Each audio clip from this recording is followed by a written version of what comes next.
Market ಕಡೆ ಬರ್ತಾನೆ ಇಲ್ಲ. ನೀನ್ ಇದ್ರೆ ಕೆಲಸ ಹೇಳಿದ್ರೆ ಎಲ್ಲ ಮಾಡ್ಕೊಡ್ತೀಯ, ನಮಗೂ ಆರಾಮು. ಎಲ್ಲೋಗಿದ್ದೆ? ಮುರುಗೇಶ್ ಅಣ್ಣ, ಇಷ್ಟ ದಿವಸ ಒಂದ್ ಸಣ್ಣ ಗ್ಯಾಪ್ ತಗೊಂಡಿದ್ದೆ. ಈಗ ಮತ್ತೆ ಶುರು ಮಾಡ್ತಾ ಇದ್ದೀನಿ. ನಾಳೆ ಯಾವ್ದಾದ್ರು ಆರ್ಡರ್ ಇದೆಯಾ ಅಣ್ಣ? ಹಾ, ಒಂದು ದೇವಸ್ಥಾನದ್ದು, ಇನ್ನೊಂದು ಲೋ ಬಜೆಟ್ ರಿಸೆಪ್ಷನ್, ಇನ್ನೊಂದು ಹೈ ಬಜೆಟ್ 60 ವರ್ಷದ ಶಾಂತಿ.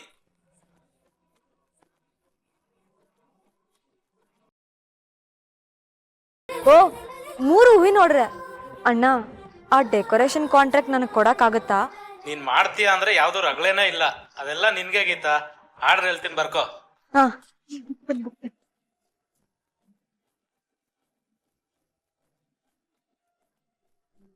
ಹಾ ಅಣ್ಣ ಹೇಳಿ. ಸೇವಂತಿಗೆ, ಮಲ್ಲಿಗೆ. ಅಣ್ಣ ಯಾವ್ದಂತ ಗೊತ್ತಾಗಿಲ್ಲ. ಓ, ಕನಕಾಂಬ್ರನಾ?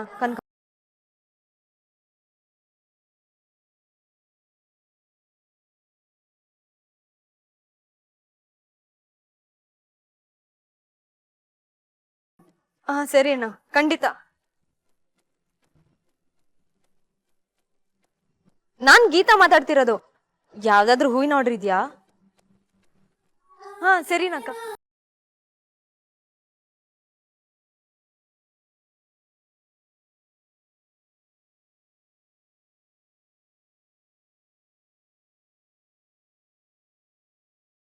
ಅಕ್ಕ ಹೇಗಿದ್ದೀರಾ? ಚೆನ್ನಾಗಿದ್ದೀರಾ ಅಕ್ಕ? ಅಕ್ಕ, ಯಾವ್ದಾದ್ರು ಹೂವಿನ ಆರ್ಡರ್ ಇದೆಯಾ?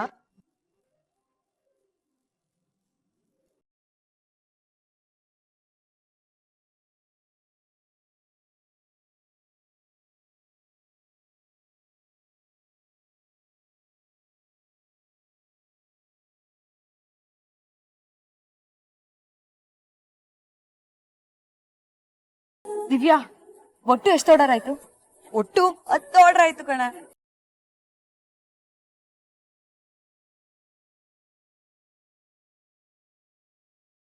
ಇಷ್ಟೊಂದು ಆರ್ಡರ್ ಅಂದ್ಮೇಲೆ ತುಂಬಾ ಲಾಭ ಬಂದಿರುತ್ತಲ್ಲ?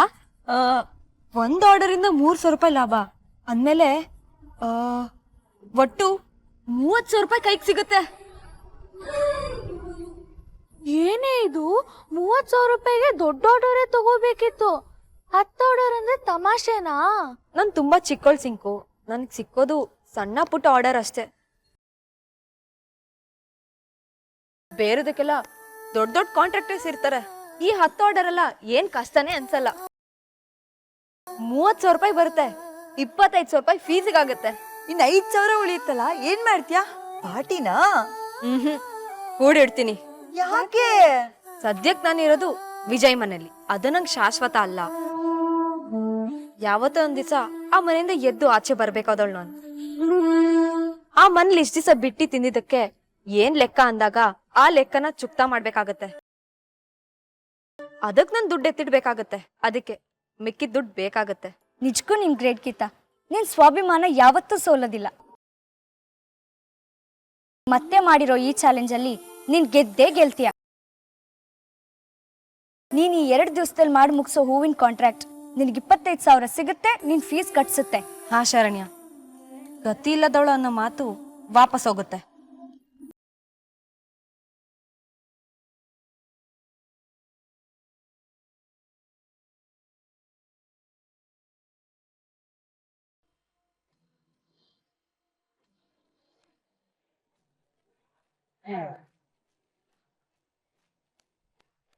ಕಮಾನ್ ಕಮಾನ್ ಕಮಾನ್ ಕಮಾನ್ ಅಣ್ಣ, ಊರಲ್ಲಿರೋ ಎಲ್ಲ ಹೂವಿನ ಮಂಡಿಗೂ ಫೋನ್ ಮಾಡು, ಮಾತಾಡು, ಖುದ್ದಾಗಿ ಭೇಟಿ ಮಾಡು, ಕನ್ವಿನ್ಸ್ ಮಾಡು. ನಾಳೆಯಿಂದ 2 ದಿವಸ ಆ ಗೀತಾಗೆ ಯಾರು ಯಾವ್ದೇ ಹೂವಿನ ಕಾಂಟ್ರಾಕ್ಟ್ ಅನ್ನು ಕೊಡಬಾರ್ದು. ಏನ್ ಹೇಳ್ತಿದ್ಯಾ ತಂಗಿವ? ಹೌದು, ಅವಳು ಬಲ, ಅವಳು ಸ್ವಾಭಿಮಾನದ ಶಕ್ತಿ ತಾನು ಹೂ ಕಟ್ಟಿ ಸಂಪಾದಿಸ್ತಾ ಇದ್ದೀನಿ ಅನ್ನೋದು. ಅದಕ್ಕೆ ಅವಳು ನಡೆಯೋ ಫಂಕ್ಷನ್ಗಳು ಕಾಂಟ್ರಾಕ್ಟ್ ಹಿಡಿತಾಳೆ, ದೇವಸ್ಥಾನದ ಅಲಂಕಾರದ ಗುತ್ತಿಗೆ ತಗೋತಾಳೆ, ಮಾರ್ಕೆಟ್ ಜನರನ್ನ ಒಂದ್ ಮಾಡ್ತಾಳೆ. ಈಸಿ ಕ್ಯಾಚ್, ಆರಾಮಾಗಿ 25,000 ಸಂಪಾದಿಸ್ಬಿಡ್ತಾಳೆ. ಆದ್ರೆ ಅದಕ್ಕೆ ನಾವು ಅಡ್ಡಿಯಾಗಿ ನಿಲ್ಬೇಕು. ಸರಿ ತಂಗಿವ, ನೀನ್ ಹೇಳ್ದಂಗೆ ನಾವು ಹೋಗಿ ಅಲ್ಲಿ ಕನ್ವಿನ್ಸ್ ಮಾಡ್ಬೋದು. ಒಂದಷ್ಟು ಜನ ನಮ್ಗೆ ಒಪ್ಕೊಳ್ಳಬಹುದು. ಆದ್ರೆ ಒಂದಷ್ಟು ಜನ ಅವಳಿಗೆ ಸಪೋರ್ಟ್ ಮಾಡಿದ್ರೆ ಅದಾಗಬಾರ್ದು. ಅದಕ್ಕೆ ಅಣ್ಣ ನಾನ್ ನಿನಗೆ ಹೇಳ್ತಾ ಇರೋದು, ಅವಳಿಗೆ ಯಾವ್ದೇ ಕಾಂಟ್ರಾಕ್ಟ್ ಸಿಗದಂಗೆ ಧಮ್ಕಿ ಹಾಕು, ಜನಗಳನ್ನ ಬಿಡು. ಬೇಕಾದ್ರೆ ನನ್ ಗಂಡನ ಹೆಸರನ್ನ ಯೂಸ್ ಮಾಡ್ಕೊ. ರೆಗ್ಯುಲರ್ ಆಗಿ ಹೂವಿನ ಬಿಸ್ನೆಸ್ ಮಾಡ್ತಾ ಇರೋರಿಗೆ ಮಾತ್ರ ಕೆಲಸ ಅನ್ನೋ. ಅದು ಬಿಟ್ಟು ಪಾರ್ಟ್ ಟೈಮ್ ಮಾಡ್ತಾ ಇರೋರಿಗೆಲ್ಲ ಜಾಗ ಕೊಡಬೇಡ ಅಂತ ಹೇಳು. ಆದ್ರೂ ಒಪ್ಪಿಲ್ಲ ಅಂದ್ರೆ ದುಡ್ಡು ಬಿಸಾಕು, ಜನನ್ ಕೊಂಡ್ಕೋ. ಇನ್ 2 ದಿವಸ ಈ ಊರಿಗೆ ಎಲ್ಲೆಲ್ಲಿಂದ ಹೂ ಬರುತ್ತೋ ಅದನ್ನೆಲ್ಲ ಒಟ್ಟೊಟ್ಟಿಗೆ ಕೊಂಡ್ಕೊಂಡ್ಬಿಡು.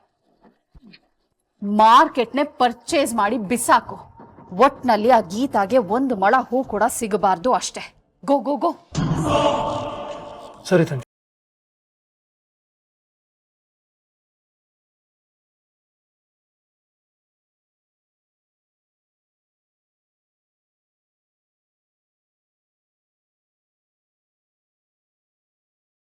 ನಿನಗಿರೋದು ಗೊತ್ತಿರೋದು ಒಂದೇ ದಾರಿ ಗೀತಾ, ಹೂ ಕಟ್ಟಿ ಮಾರೋದು. ಅದಕ್ಕೆ ಹೊಡಿತಾ ಇದ್ದೀನಿ ಗುನ್ನ.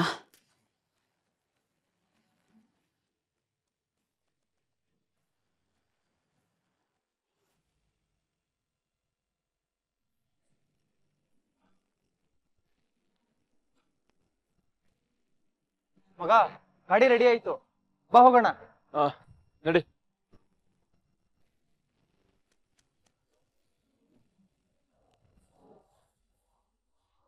ಅದು ನಿಮ್ ಮಿಸ್ಸಸ್ ಸೈಕಲ್ ಗುರು. ಗೀತಾ ಸೈಕಲ್ ಗುರು, ಗೀತಾ ಸೈಕಲ್ ಅಂದೆ. ಬೆಳಿಗ್ಗೆ ನನ್ನ ಹುಚ್ಚು ನಾಯಿ ತರ ರೋಡಲ್ಲಿ ಓಡಿಸಿದ್ಲು. ಅವಳು ನೆಮ್ಮದಿಯಾಗಿ ಈ ಸೈಕಲ್ ಅಲ್ಲಿ ನಮ್ಮ ಮನೆಗೆ ಬರ್ತಾಳ.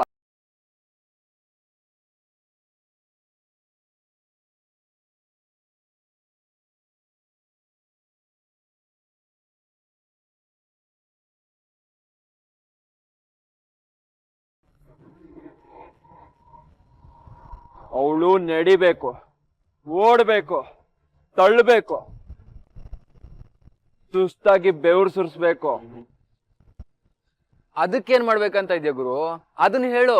ಮದನ್, ಈ ಸೈಕಲ್ ನ ಪಂಚರ್ ಮಾಡ.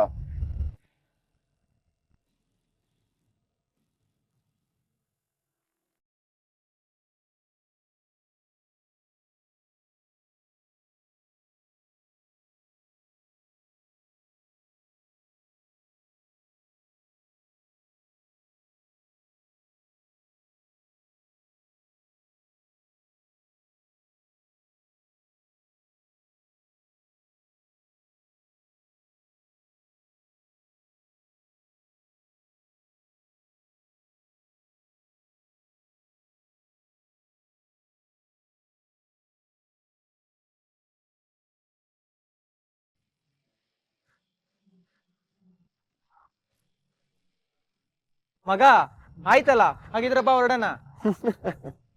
ಈಗ್ಲೇ ಹೋದ್ರೆ ಏನೋ ಮಜಾ.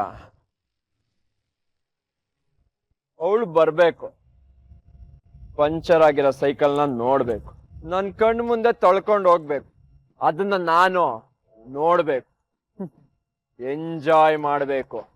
ಕೆಟ್ಟೋಗಿರೋ ಸೈಕಲ್ ನ ನೋಡ್ಕೊಂಡು ನೊಂದ್ಕೊಂಡಿರುವಾಗ ನಮ್ ಕಾರಲ್ಲಿ ಜುಮ್ ಜುಮ್ ಅಂತ ಹೋಗ್ಬೇಕು.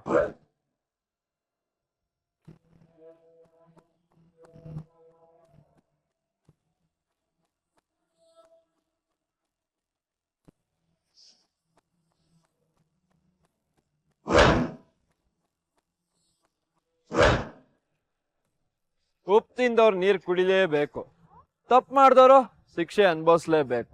ಹಳೇಲೇನಾದ್ರೂ ಸಿಚುವೇಶನ್ಗೆ ಸೂಪರ್ ಆಗಿ ಸಿಂಕ್ ಆಗ್ತಿದ್ಯಲ್ಲ.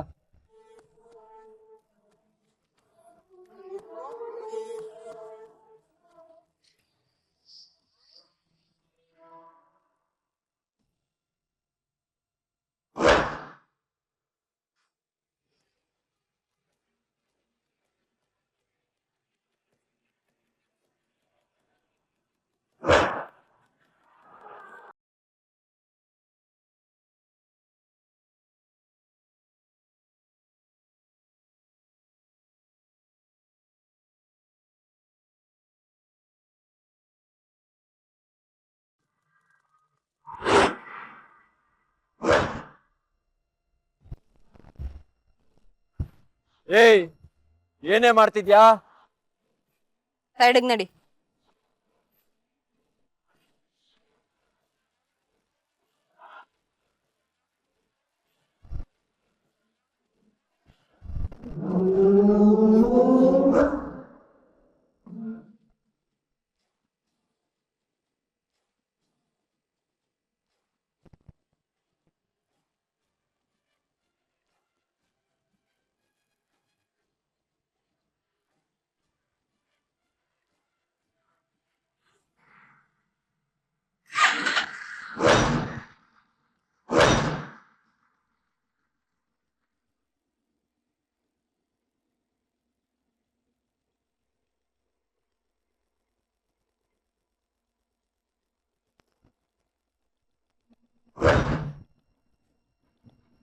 ನೀನೇ ಅಲ್ವಾ ನನ್ ಸೈಕಲ್ ಪಂಚರ್ ಮಾಡಿದ್ದು. ಮರ್ಯಾದೆಯಿಂದ ಅದನ್ನ ರೆಡಿ ಮಾಡ್ಸ್ಕೊಂಡು ಮನೆ ಹತ್ರ ತಗೊಂಡ್ ಬಂದ್ಬಿಡು. ಇಲ್ಲ ಅಂದ್ರೆ ನಿನ್ ಬೈಕ್ ನನ್ನ ಹತ್ರ ಇರುತ್ತೆ. ನನ್ ಸೈಕಲ್ಗೆ ಏನಾದ್ರೂ ಎಡವಟ್ ಆದ್ರೆ ನಿನ್ ಬೈಕ್ ಚಿಂದಿ ಚಿತ್ರಾನ.